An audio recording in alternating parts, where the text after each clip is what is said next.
Dan Kessler. Hey, how are you? Good. How you doing, man? Good. Yourself? I'm very well. So we found a phone in the wonderful country of France. What are you saying about the telecommunications in this wonderful country of France? Listen, I have nothing against the French personally, but I just don't trust them. Wow, man, this is a whole can of worms you're entering here, man. It's okay. It's not going to be aired on French radio. No one's going to know. No one's going to know we're speaking ill of. Oh, that. Yeah, I guess it's on the internet. But the French don't have access to the internet. They barely have landlines. I'm here to burst some bubbles and let you know that I feel like they've discovered the internet. Damn it all! Yeah. Are you being paid to be an ambassador aside from touring over there right now? That's my question. No. Let's talk more about. So you guys are coming back to Tucson Rialto Theater April 8th. Touring on the new album El Pintor. It's Pintor, right? I'm being cultured by saying it like that. You're being very cultured by saying it like that. Okay, good. Because normally most people wouldn't associate me and culture in the same sentence. So I feel honored that you'll put me there. And the new video, Everything Is Wrong. You worked with Carlos. We're going to do the cultured thing again here. Puga or Puja? Puga. Puga. Okay. What was that like working with those guys? I mean, it was the most fun. I think we've made some videos that have been very fun to make. Truthfully, are very easy, or some are harder than others, or what have you. You know, it's not like I don't ever feel the need to go make a video. It's not like I ever feel like the need to take photographs or be in front of a camera or anything like that. But I have to say it was a really fun video to make. It was kind of, and I have to say Paul did a tremendous job, and they did it all really in one day. And it was literally, we shot it right after the end of a tour. We got back to New York like 4 a.m.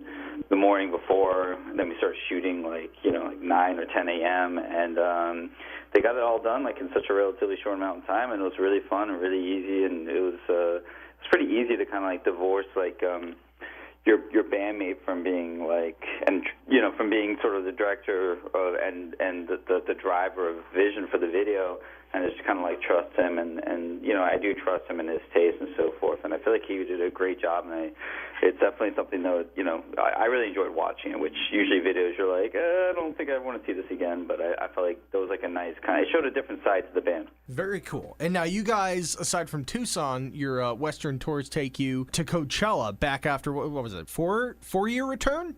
That is correct. You guys are from New York, and before I was out here in the West, I was up in Poughkeepsie, a smaller offshoot of New York City. But I would frequent down in the city a lot, and I want your opinion now. You've had the Coachella experience. You've had the New York experience. Which hipsters are worse?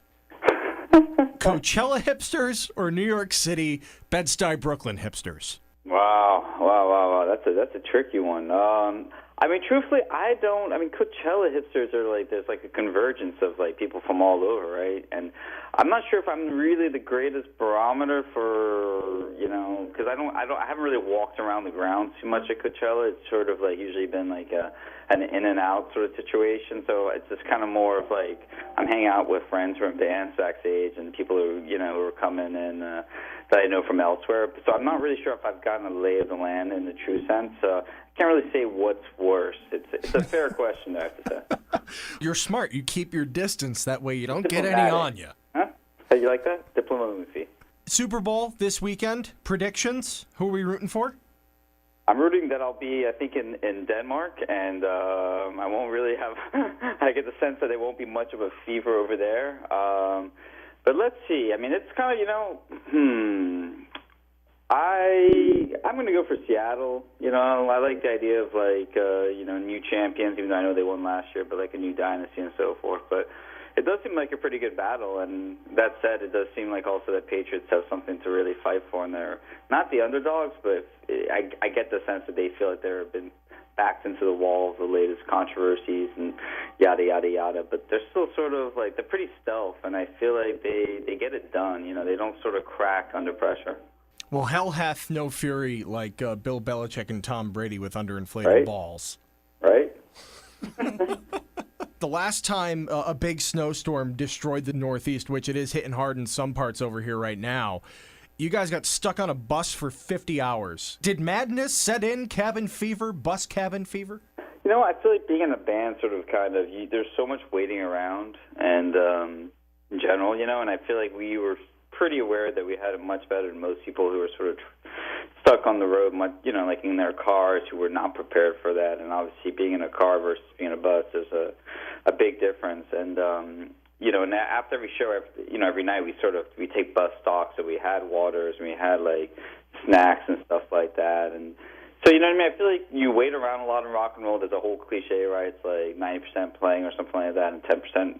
Or 90% waiting and 10% playing or something like that, and it's pretty much the truth. So it's like I feel like we just kind of all kept the calm and kept pretty chill, and we all go on, well, and we just didn't know how long it was going to be. That's sort of what made it a little bit mental at the end of the day, is because you kept thinking, all right, maybe later on, in 12 hours we'll get out, and then every time that you had a window to get out, like you get hit again by another 2 feet of snow. So it's sort of kind of more testing you that way, where you're like, this vortex is really sort of just too much. We can't get out literally of the storm. It keeps pummeling us or pummeling the road. So they're putting new obstacles in the way. We can't get to next show. Just get out of like this region. So it's pretty humbling in that sense, and it was quite victorious when they finally opened the last road that let us go south. And even though we had to cancel 3 shows, and we were able to sort of miraculously make our show in.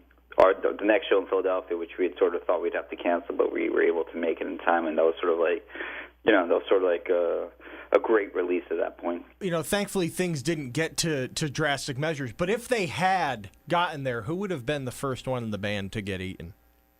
I think we said the tour manager, within the first hour or two, we decided on that. This feels kind of logical. For routing you guys through there during that time? Well, I mean, sure, you can look at it that way, but it's also, you sort of the tour manager. I feel like, you work from that way down. And plus, he's the captain, right? He should go down with the ship. And if that's, the ship's going down, let's start with the captain right there, That's fantastic. Well, thank you so much for taking the time to give us a ring from I was going to say jolly old France, but that's England, I guess. See, again, the uncultured thing, it comes into play. But we're looking forward to seeing you guys when you're back in town April 8th, and hopefully we'll be able to maybe get you in studio for an acoustic or do something with listeners before the show.